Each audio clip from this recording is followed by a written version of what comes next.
Closing things out on our Meet the Monarchs state-bound cross-country interviews with their head coach and Coach Nick Bradley. Coach, this is your final one. We've talked about it. Every year you've been able to kind of send somebody to state. You get 3 here this year. Yeah, 9 out of 10 years that I've been the head coach, we'd have been able to either send a team or an individual to the state tournament. This is super exciting. We knew that we had some good runners this year. We had the ability to put multiple people through, some people that had already been at the state tournament and some people that had just missed out last year. So to get Alexa and Lola and Kevin into the tournament is fantastic for us. You know, this season, I know you've been kind of slowly handing things off. You've had a great career, been a great Monarch supporter. You're still going to do that, but you're kind of handing it on to that next generation that can kind of take it from there. Yeah, Coach Anderson and Coach Lara have stepped up tremendously. Both done a great job this year in the paperwork, trying to teach them how to do all of that. Coach Lara, out of being a middle school coach, still showing up for all the high school stuff as well. Both of them are very capable and very willing to do what's necessary to take this program in the right direction and continue to lead it forward. So I'm super thankful for the support that they've given me this year. It's sad.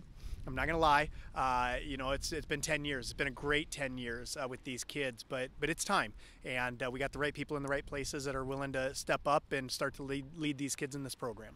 How awesome has it been to be their head coach for these years and enjoy it? And kind of, I guess, why have you done it for this long? Because I like the relationships with the kids outside of school. They get to see in a different light. You get to see them in a different light. You get to see some of that passion for athletics and extracurriculars come out. And I think it makes a world of difference when it comes to when I see them in the school. You see them in a classroom. You can talk to them about what they did last night, how they did.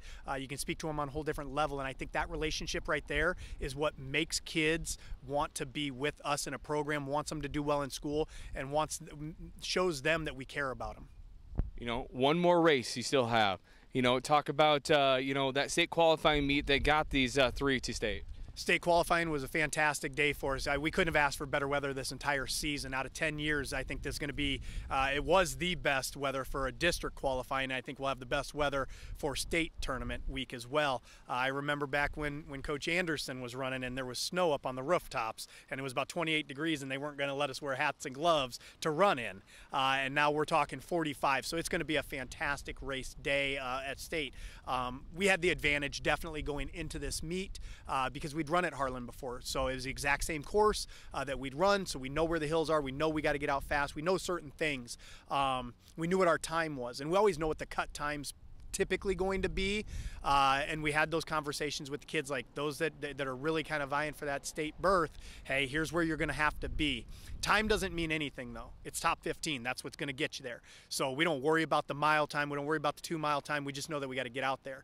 Each one of them was, you know, we talked to each one of them individually and just said, hey, here's where you got to get out. You got to get out quick. You can't take mile 1, you know, like we've done in some of the races previous, and sit in 23, 24, 25 and hope to work your way up. That's just not going to cut it in a district meet. And so every one of them took that to heart, and every one of them got out in the right spot, right up into that top 10 spot, and kind of held that throughout their race.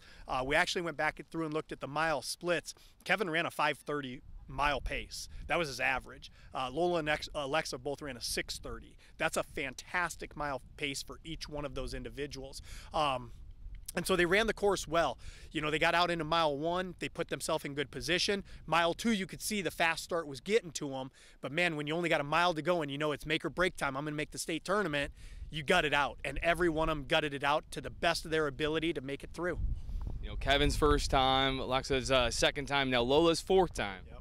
Kevin's first time, you know, he just missed out last year, late season injury, sidelined him a little bit, came in I think 21st last year, so he really pushed hard this year, and we've been talking since the first day of practice. You can do this. You've got to stay healthy. You've got to push during practice. And, you know, when he comes, he works. And he goes the distance, and he really pushes himself each and every day to run fast, and that's what made the difference. And when we were in meets, it was he had the ability to be in the top 5 a lot, and I think that boosted his confidence. And so when we came down to this one for the district qualifying, it was just get out fast, because he's an athlete. Like, he'll run. and that's what he did. He just got out and run. Alexa, making it last year for her first year, this will be a big change up for her because now she's got that experience. So she's not going to be as timid in the state tournament. She's been there before. She knows what to expect. She'll be ready to go. Lola, her 4th time. I'm just so proud of her. 3rd Monarch in history to ever complete this feat. Her coach, Coach Anderson, was one of them, and then her sister Ellie was the other one. So this is the 3rd person in school history to go 4 for 4. I don't know how many people will ever do that in the history of this school. I mean, that's a tough thing to do. The older you get, the harder it is for kids to compete at that high level, and Lola's been able to do that. And so for her to push through 4 for 4, that was one of our main goals. Now it's going to just see what happens.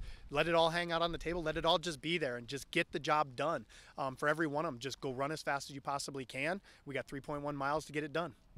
How excited are you, though, for them to be able to make it? And then just this squad and how hard you guys have worked as a whole team.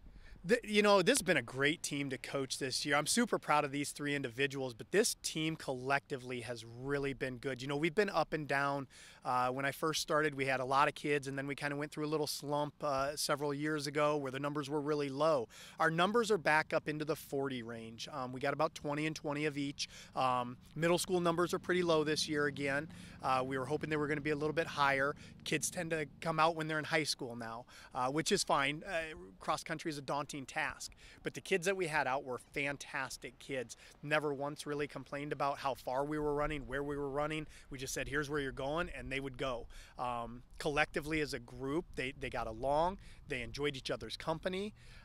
They would go on all the pasta suppers, and I want to thank all the parents for all the pasta suppers they put on for these kids, because I know they can eat a boatload of food and get them ready to run. And so it's just been a great group of kids to work with this entire season. Well, Coach, congrats on another great year, and good luck at state, Coach. Thank you very much.